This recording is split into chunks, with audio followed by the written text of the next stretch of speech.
Good morning students, मैं करण सिंह आज की क्लास में आप सभी का स्वागत करता हूं। BSc third year quantum mechanics की क्लास में हमारा विषय है प्रकाश विद्युत प्रभाव। लास्ट क्लास में हमने प्रकाश विद्युत प्रभाव और कार्यफलन और प्रकाश विद्युत प्रभाव के लिए किया गया प्रायोगिक प्रदर्शन हमने डिस्कस किया था। उसके लिए जो प्रायोगिक व्यवस्था की गई थी, जो आप चित्र में देख सकते हैं, इस पूरी प्रायोगिक व्यवस्था का हमने अध्ययन किया था। ओके, आज हम लोग एक बार लास्ट क्लास को रिवाइज करते हैं और उसके बाद इस प्रायोगिक प्रदर्शन में जो हमें प्रेक्षण प्राप्त हुए उनको हम डिस्कस करेंगे। ठीक है, तो एक बार रिवाइज करते हैं। हमने सबसे पहले बात की थी प्रकाश विद्युत प्रभाव। तो प्रकाश विद्युत प्रभाव क्या है? प्रकाश विद्युत प्रभाव क्या है कि जब किसी धातु सतह पर उचित आवृत्ति के विकिरण आपतित होते हैं।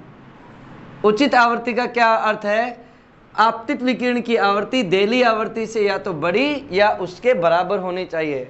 तो जब उचित आवृत्ति के विकिरण किसी धातु सतह पर गिरते हैं तो धातु सतह में उपस्थित मुक्त इलेक्ट्रॉन धातु सतह में उपस्थित मुक्त इलेक्ट्रॉन विकिरण की ऊर्जा प्राप्त करके धातु सतह से उत्सर्जित हो जाते हैं। धातु सतह से क्या हो जाते हैं? उत्सर्जित हो जाते हैं। तो विकिरण गिरने पर धातु सतह से इलेक्ट्रॉन उत्सर्जित हो जाना ही क्या कहलाता है? प्रकाश विद्युत प्रभाव। ओके, और किसी भी धातु की सतह से मुक्त इलेक्ट्रॉन तभी निकलते हैं जब इलेक्ट्रॉनों को कम से कम कार्यफलन के बराबर ऊर्जा मिले। ठीक है, तो ये सब बातें हमने लास्ट क्लास में भी डिस्कस की थी। देली आवृत्ति वो आवृत्ति है आपतित विकिरण की जिस आवृत्ति पर धातु सतह के इलेक्ट्रॉन केवल उत्सर्जित होते हो। शून्य गतिज ऊर्जा के साथ उत्सर्जित होना मतलब केवल उत्सर्जित होना। ओके, तो ये सब हमने लास्ट क्लास में डिस्कस किया था। आज हम लोग प्रायोगिक प्रदर्शन का एक बार अध्ययन करते हैं और उसके प्रेक्षण देखेंगे। तो देखो, प्रायोगिक प्रदर्शन में क्या किया गया? एक निर्वात नलिका रखी गई। उस निर्वात नलिका में दो इलेक्ट्रोड लगाए गए, कैथोड और एनोड। कैथोड को माइनस इलेक्ट्रोड कहा गया और एनोड को प्लस इलेक्ट्रोड कहा गया। ये एक अलग बात है कि ध्रुवता इन इलेक्ट्रोडों की बदली जा सकती है। ओके, यहाँ पर कैथोड बेसिकली एक उत्सर्जक पट्टिका है। उत्सर्जक पट्टिका का अर्थ है कि जिस पर विकिरण गिरने पर इलेक्ट्रॉन निकल जाए। ओके, तो उत्सर्जक पट्टिका है, ये प्रकाश संवेदी पदार्थ से बनी होती है। ओके, और एनोड बेसिकली एक संग्राहक पट्टिका होती है। संग्राहक पट्टिका का मतलब जो इलेक्ट्रॉनों को कलेक्ट करती है, इकट्ठा करती है। ओके, और अपनी ओर आकर्षित करती है, ऐसा कह सकते हैं।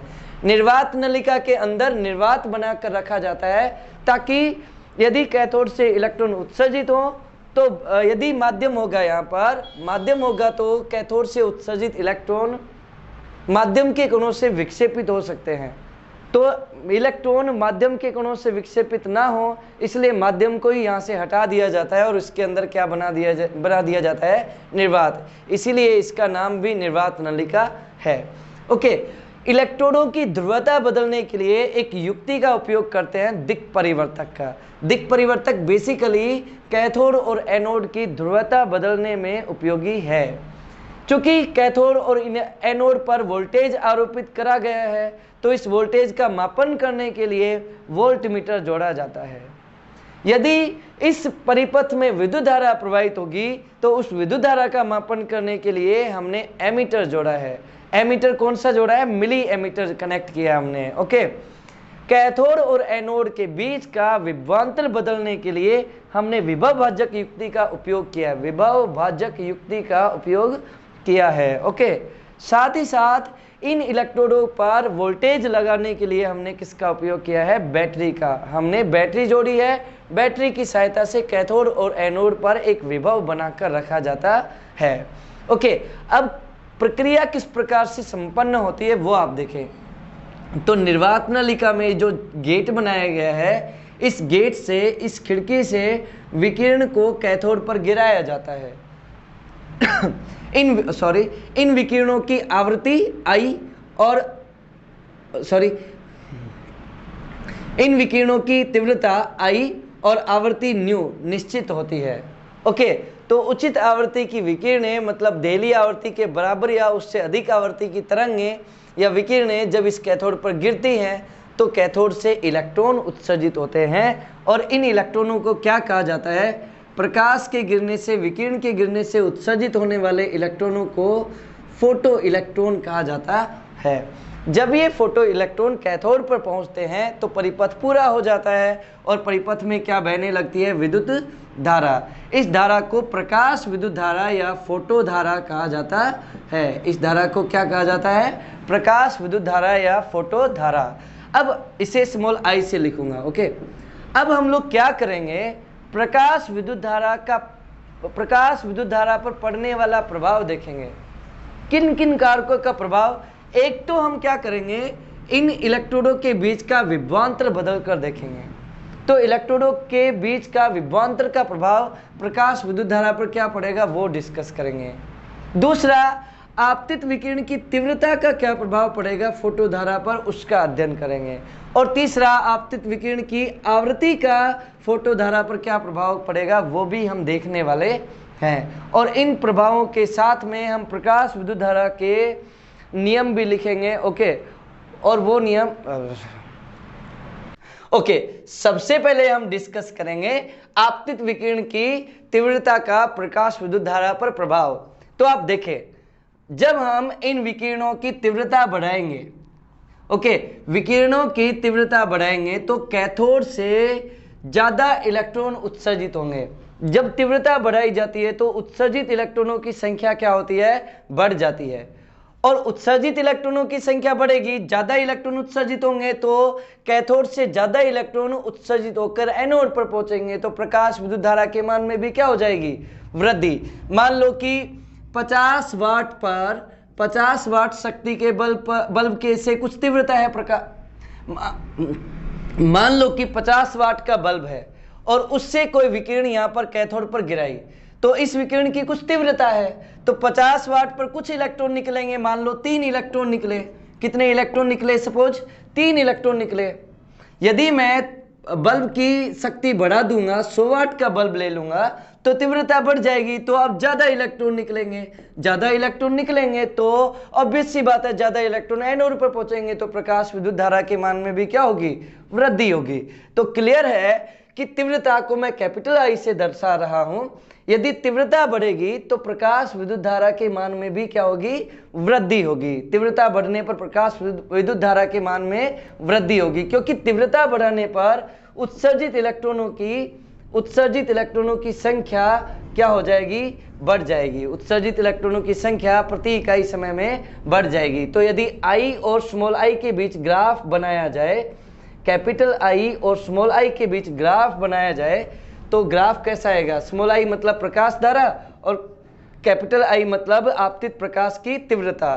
तो ग्राफ एक सीधी सरल रेखा मिलेगी जो मूल बिंदु से गुजर रही होगी। ठीक है, तो ये तो था तीव्रता का प्रभाव। और हमने क्या देखा कि आपतित प्रकाश की तीव्रता बढ़ाने पर ज्यादा इलेक्ट्रॉन उत्सर्जित होते हैं और इलेक्ट्रॉन ज्यादा उत्सर्जित होंगे तो प्रकाश विद्युत धारा के मान में भी क्या होगी? वृद्धि होगी। ओके, अब हम दूसरे कारक का प्रभाव देखने वाले हैं। ओके, और दूसरा कारक क्या है वो मैं लिखता हूं इधर। ठीक है, दूसरा कारक है इलेक्ट्रोडों के बीच का विभवांतर। इलेक्ट्रोडों के बीच का विभवांतर, इलेक्ट्रोडों के बीच का विभवांतर। ओके, अब इलेक्ट्रोडों के बीच का विभवांतर किसकी सहायता से बदलेंगे हम लोग? विभव भाजक युक्ति की सहायता से बदलेंगे। विभव भाजक युक्ति की सहायता से कैथोड और एनोड के बीच का विभवांतर बढ़ाएंगे या घटाएंगे। मान लो हमने वोल्टेज बढ़ाएंगे, इसका मतलब है पहले मान लो 100 वोल्ट था, 200 वोल्ट कर देंगे, 300 वोल्ट कर देंगे, मतलब वोल्टेज हम बढ़ा देंगे। या वोल्टेज घटाएंगे मतलब 300 वोल्ट से 200 वोल्ट, 100 वोल्ट 50 वोल्ट, इस तरह कर सकते हैं। ओके, तो विभव भाजक युक्ति की सहायता से इलेक्ट्रोडों के बीच का विभवांतर बदल कर देखेंगे और उसकी सहायता से प्रकाश विद्युत धारा पर क्या प्रभाव पड़ेगा वो हम देखेंगे। वैसे तो हमें पता है ओके कि जब प्रकाश इस कैथोड पर गिरेगा तो इलेक्ट्रॉन उत्सर्जित होंगे। सही है। ओके, तो मान लो कि हमने आवृत्ति को क्या किया, तीव्रता को क्या किया हुआ है? नियत। सपोज हमने क्या किया है, तीव्रता को नियत रखा है। तीव्रता को नियत कर दिया तो मतलब है इसका कि जो उत्सर्जित इलेक्ट्रॉनों की संख्या है वो क्या हो गई है, फिक्स हो गई है। उत्सर्जित इलेक्ट्रॉनों की संख्या क्या हो गई है, फिक्स हो गई है। सपोज एक निश्चित तीव्रता I पर कितने इलेक्ट्रॉन निकल चुके हैं कैथोड से, 5 इलेक्ट्रॉन निकल चुके हैं। कितने इलेक्ट्रॉन उत्सर्जित हो चुके हैं, 5 इलेक्ट्रॉन उत्सर्जित हो चुके हैं। ओके, तो अब आप लोग इस बात को ध्यान रखकर ग्राफ देखना आप लोग। तो देखो मैं इस एक्सिस पर तो y एक्सिस पर तो प्रकाश विद्युत धारा को ले लेता हूँ, I और न्यू, तीव्रता भी नियत है और मैंने आवृत्ति को भी यहाँ पर क्या रखा हुआ है, नियत रखा है फिलहाल के लिए। ओके, इधर x एक्सिस पर मैं प्लस भी ले लेता हूँ, प्लस x दिशा में, और माइनस x पर माइनस भी ले लेता हूँ, यहाँ पर 0। अब देखो क्या होगा कि नियत तीव्रता पर, नियत आवृत्ति पर इलेक्ट्रोडों के बीच का विभवांतर बढ़ाऊंगा, मतलब 50 वोल्ट से 100 वोल्ट या 200 वोल्ट या 300 वोल्ट करूंगा, तो क्या होगा, देखो क्या था कि पहले 5 इलेक्ट्रॉन उत्सर्जित हुए, लेकिन ये जरूरी नहीं कि सारे के सारे इलेक्ट्रॉन एनोड, सारे के सारे इलेक्ट्रॉन्स एनोड पर पहुंच जाए। कुछ इलेक्ट्रॉनों के पास ऊर्जा नहीं होगी तो इलेक्ट्रॉन एनोड पर नहीं पहुंचेंगे। यदि हम विभवांतर बढ़ा देते हैं, यदि हम विभवांतर बढ़ा देते हैं कैथोड और एनोड के बीच का, तो क्या होगा कि 5 इलेक्ट्रॉन, यदि पहले 2 इलेक्ट्रॉन ही एनोड पर पहुंच पा रहे थे तो विभवांतर बढ़ाने से इलेक्ट्रॉनों को ऊर्जा मिलेगी, और अब 3 या 4 इलेक्ट्रॉन एनोड पर पहुंचने लगेंगे। मतलब क्या है कि जब विभवांतर बढ़ाया जाएगा तो एनोड पर पहुंचने वाले, उत्सर्जित इलेक्ट्रॉनों की बात नहीं कर रहा हूं, एनोड पर पहुंचने वाले इलेक्ट्रॉनों की संख्या बढ़ेगी, तो ऑब्वियस सी बात है इलेक्ट्रॉनों की संख्या बढ़ेगी तो धारा में भी क्या होगी, वृद्धि होगी। ओके, जैसे जैसे विभवांतर बढ़ाता जाऊंगा, जितने ज्यादा से ज्यादा उत्सर्जित इलेक्ट्रॉन एनोड पर पहुंचने लगेंगे, और एक ऐसा भी टाइम आएगा, एक ऐसा वोल्टेज मिलेगा जिस पर जितने भी उत्सर्जित इलेक्ट्रॉन है सबके सब एनोड पर पहुंचने लगे हैं, सारे के सारे इलेक्ट्रॉन परिपथ में बहने लगे हैं। तो एक निश्चित वोल्टेज पर सभी इलेक्ट्रॉन एनोड पर पहुंच जाएंगे। इसका अर्थ है कि धारा का मान क्या हो जाएगा, मैक्सिमम हो जाएगा। धारा का मान क्या हो जाएगा, मैक्सिमम हो जाएगा। तो एक नियत तीव्रता और नियत आवृत्ति के विकिरण के लिए, ओके, नियत तीव्रता और नियत आवृत्ति के विकिरण के लिए यदि हम विभवांतर बढ़ाते हैं तो शुरुआत में धारा बढ़ती है, प्रकाश धारा बढ़ती है, और एक नियत वोल्टेज, एक निश्चित वोल्टेज के बाद प्रकाश विद्युत धारा का मान नियत हो जाता है और मैक्सिमम मान हो जाता है। ओके, इस मैक्सिमम धारा को हम क्या कहते हैं, मैक्सिमम धारा को संतृप्त धारा कहा जाता है। इस मैक्सिमम धारा को क्या कहा जाता है, संतृप्त धारा कहा जाता है। एक चीज आप नोटिस कर रहे होंगे कि जहां पर वोल्टेज 0 है वहां पर भी प्रकाश विद्युत धारा 0 नहीं है, प्रकाश विद्युत धारा वहां पर 0 नहीं है। इसका क्या अर्थ है कि V 0 होने पर भी I 0 नहीं है। इसका अर्थ है कि इस कैथोड से उत्सर्जित इलेक्ट्रॉन, कैथोड से कुछ ऐसे भी इलेक्ट्रॉन उत्सर्जित होते हैं जो खुद की गतिज ऊर्जा के साथ, जो खुद की गतिज ऊर्जा के साथ कहां पर पहुंच जाते हैं, एनोड पर पहुंच जाते हैं, और कुछ इलेक्ट्रॉन जो खुद की गतिज ऊर्जा के कारण एनोड पर पहुंचेंगे, उन्हीं के कारण से वोल्टेज 0 होगा तो भी धारा 0 नहीं होती है। कुछ इलेक्ट्रॉन खुद की ऊर्जा के कारण एनोड पर पहुंच रहे हैं।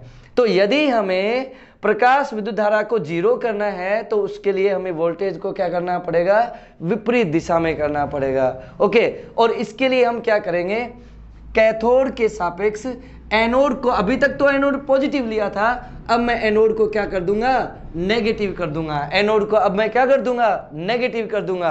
अब आप सोचो, यदि मान लो कि इस पूरे परिपथ में नियत तीव्रता पर 5 इलेक्ट्रॉन उत्सर्जित हुए इस उत्सर्जक पट्टिका से, कैथोड से, ओके, और हमने कोई वोल्टेज लगा रखा था 200 वोल्टेज प्लस का 200 वोल्टेज लगा रखा था, और ये 5 इलेक्ट्रॉन बह रहे थे, संतृप्त धारा वाली स्थिति प्राप्त हो रही थी।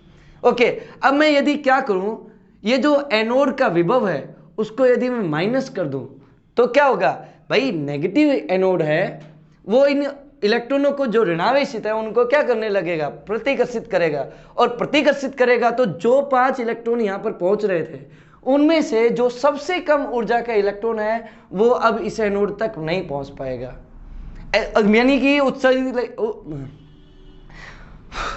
यानी कि उत्सर्जित इलेक्ट्रॉनों की संख्या जो एनोड पर पहुंच रहे थे उन इलेक्ट्रॉनों की संख्या अब घट गई। क्यों? क्योंकि एनोड को हमने क्या बना दिया? नेगेटिव। तो एनोड को नेगेटिव करने पर प्रकाश विद्युत धारा के मान में कमी होगी, क्योंकि कम उत्सर्जित इलेक्ट्रॉन एनोड पर पहुंचेंगे। और जैसे जैसे ऋणात्मक वोल्टेज बढ़ाता जाऊंगा तो जो उत्सर्जित इलेक्ट्रॉन है जो एनोड पर पहुंच रहे थे, उन उत्सर्जित इलेक्ट्रॉनों की संख्या जो एनोड पर पहुंचने वाले हैं उनकी संख्या लगातार क्या होने लगेगी? कम होने लगेगी। और उत्सर्जित इलेक्ट्रॉन कम एनोड पर कम इलेक्ट्रॉन और उत्सर्जित इलेक्ट्रॉन यदि कम पहुंचेंगे एनोड पर तो प्रकाश विद्युत धारा का मान भी घटने लगेगा। और एक निश्चित ऋणात्मक विभव पर, एनोड के एक निश्चित ऋणात्मक विभव पर प्रकाश विद्युत धारा का मान क्या हो जाएगा? शून्य हो जाएगा। एक निश्चित ऋणात्मक विभव पर प्रकाश विद्युत धारा का मान क्या हो जाएगा? शून्य हो जाएगा। इस निश्चित ऋणात्मक विभव को क्या नाम दिया जाता है? इसको नाम दिया जाता है निरोधी विभव। इसको क्या नाम दिया जाता है? निरोधी विभव या अंतक विभव नाम दिया जाता है। निरोधी विभव या अंतक विभव नाम दिया जाता है। तो ये है इलेक्ट्रोडों के बीच के विभवांतर का प्रभाव। ओके, अब हम देखेंगे एक चीज और भी है यहाँ पर। मान लो अब मैं क्या करूं कि आवृत्ति यहाँ पर तीव्रता को नियत ना रखूं, बल्कि तीव्रता को मैं बढ़ा दूं। तो तीव्रता को बढ़ाने पर क्या होगा? हमें पता है तीव्रता बढ़ाने पर ज्यादा इलेक्ट्रॉन उत्सर्जित होंगे। तो यदि मैं तीव्रता को बढ़ाता हूं तो उत्सर्जित इलेक्ट्रॉनों की संख्या बढ़ेगी, और उत्सर्जित इलेक्ट्रॉनों की संख्या बढ़ेगी तो जो अधिकतम धारा पहुंचने वाली थी, पहले 5 इलेक्ट्रॉनों के संगत अधिकतम धारा थी, अब तीव्रता बढ़ा दी है तो ज्यादा इलेक्ट्रॉन उत्सर्जित होंगे, तो ज्यादा इलेक्ट्रॉन ही एनोड पर पहुंचेंगे। तो ऑब्वियस सी बात है संतृप्त धारा बढ़ जाएगी। तो तीव्रता बढ़ाने, जैसे मान लो ये I1 तीव्रता के लिए है, तीव्रता यदि मैं बढ़ा दूंगा, I2 कर दूंगा, तो तीव्रता बढ़ाने पर संतृप्त धारा के मान में वृद्धि हो जाएगी। संतृप्त धारा के मान में वृद्धि हो जाएगी। ओके, तो तीव्रता बढ़ाने पर संतृप्त धारा तो बढ़ जाती है, लेकिन निरोधी विभव उतना ही रहता है। अर्थात तीव्रता बदलने पर संतृप्त धारा या प्रकाश धारा के मान में परिवर्तन होता है, लेकिन निरोधी विभव पर कोई प्रभाव नहीं पड़ता है। निरोधी विभव पर कोई प्रभाव नहीं पड़ता है। तो ये तीव्रता का और विभवांतर का प्रभाव है किस पर? निरोधी विभव और संतृप्त धारा पर। ओके, साथ ही साथ हमने देखा कि प्रकाश विद्युत धारा को विभवांतर या फिर प्रकाश की तीव्रता किस प्रकार से प्रभावित करती है। अभी एक पॉइंट और बचा है, उसको हम डिस्कस करते हैं। आपतित विकिरण की आवृत्ति का प्रभाव। आई होप कि आपको ये सब दिखाई दे रहा होगा। Okay, as you can see the visibility has gone down. Visibility काफी डाउन हो गई है। ओके, अब हम देखेंगे आपतित विकिरण की आवृत्ति का क्या प्रभाव रहेगा, और उसके लिए मैं तीव्रता को क्या रखूंगा यहाँ पर? नियत। तीव्रता को क्या रखेंगे हम लोग? नियत। हमें पता है कि वोल्टेज बदलता रहेगा। हमें पता है कि यदि वोल्टेज बढ़ेगा तो शुरुआत में प्रकाश विद्युत धारा बढ़ेगी और एक निश्चित वोल्टेज पर संतृप्त धारा हो जाएगी। संतृप्त धारा अधिकतम धारा प्राप्त हो जाएगी। ओके, और एक निश्चित ऋणात्मक विभव पर प्रकाश धारा के मान कितना हो जाएगा? शून्य हो जाएगा। इस निश्चित ऋणात्मक विभव को हम V0 से दर्शा रहे हैं, और V0 पर प्रकाश धारा का मान क्या हो जाता है? 0, और इसे निरोधी विभव कहते हैं। ओके, अब हम देखेंगे कि इस निरोधी विभव या फिर प्रकाश धारा पर आपतित विकिरण की आवृत्ति का क्या प्रभाव पड़ता है। तो आप सुने, देखो, आवृत्ति का मतलब है ऊर्जा से। आवृत्ति का क्या मतलब है? ऊर्जा से। यानी कि अधिक आवृत्ति का विकिरण यदि कैथोड पर गिराया जाएगा तो ये जो उत्सर्जित इलेक्ट्रॉन है इनको ज्यादा ऊर्जा मिलेगी। मतलब अधिक आवृत्ति के इलेक्ट्रॉन इस कैथोड पर गिराए जाएंगे तो कैथोड से उत्सर्जित इलेक्ट्रॉनों को ज्यादा ऊर्जा प्राप्त होगी। जो इलेक्ट्रॉन पहले धीरे दौड़ रहे थे अब वो तेजी से निकलेंगे एनोड की ओर। किधर निकलेंगे? तेजी से एनोड की तरफ चलेंगे। ओके, तो यहाँ पर इलेक्ट्रॉनों की संख्या नहीं बढ़ी या घटी है, इधर इलेक्ट्रॉनों की संख्या तो नियत है, क्योंकि मैंने तीव्रता को नियत बना के रखा हुआ है। बस इलेक्ट्रॉनों को ऊर्जा ज्यादा मिल रही है। ओके, तो इलेक्ट्रॉनों को ऊर्जा ज्यादा मिलेगी तो चूंकि इलेक्ट्रॉनों की संख्या तो फिक्स करके रखी है क्योंकि तीव्रता नियत है, तो संतृप्त धारा तो आवर्ती बदलने पर बदलेगी नहीं, संतृप्त धारा तो उतनी ही रहेगी। मान लो ये ν1 आवृत्ति के लिए ग्राफ है, किस आवृत्ति के लिए ग्राफ है? ν1 के लिए। ओके, तीव्रता यदि नियत है, ओके, तो ν1 आवृत्ति पर संतृप्त धारा का मान क्या रहेगा? संतृप्त धारा का मान क्या रहेगा? नियत बना रहेगा। ओके, कि संतृप्त धारा क्या है? अधिकतम धारा होती है, और अधिकतम धारा तो जब अधिकतम इलेक्ट्रॉन, सारे के सारे इलेक्ट्रॉन बहने लग जाएंगे तो संतृप्त धारा ही मिलेगी। ओके, तो इलेक्ट्रॉनों की ऊर्जा चाहे कितना भी रहे, इलेक्ट्रॉनों की ऊर्जा चाहे कितनी भी रहे यहाँ पर, बस इलेक्ट्रॉन थोड़ा तेजी से दौड़ने लग जाएंगे यदि आवृत्ति बढ़ाएंगे तो। लेकिन 5 बह रहे थे पहले, तो अभी भी 5 ही बहेंगे। ओके, तो आवृत्ति बढ़ाने पर क्या होगा? इलेक्ट्रॉनों की, यदि हम लोग आपतित विकिरण की आवृत्ति बढ़ाएंगे तो इन इलेक्ट्रॉनों को ज्यादा ऊर्जा मिलेगी, तो इन इलेक्ट्रॉनों को रोकने के लिए एनोड को ज्यादा काम करना पड़ेगा, एनोड को अधिक विभव लगाना पड़ेगा। मतलब यदि हम आवृत्ति बढ़ाएंगे तो इलेक्ट्रॉनों को ज्यादा ऊर्जा मिलेगी, और इन इलेक्ट्रॉनों को रोकने के लिए ऋणात्मक एनोड को ज्यादा काम करना पड़ेगा। इसका क्या मतलब होगा? इसका मतलब होगा जो निरोधी विभव है, रोधी जो अंतक विभव है, निरोधी विभव या रोधी का विभव या अंतक विभव, उसके मान में वृद्धि हो जाएगी।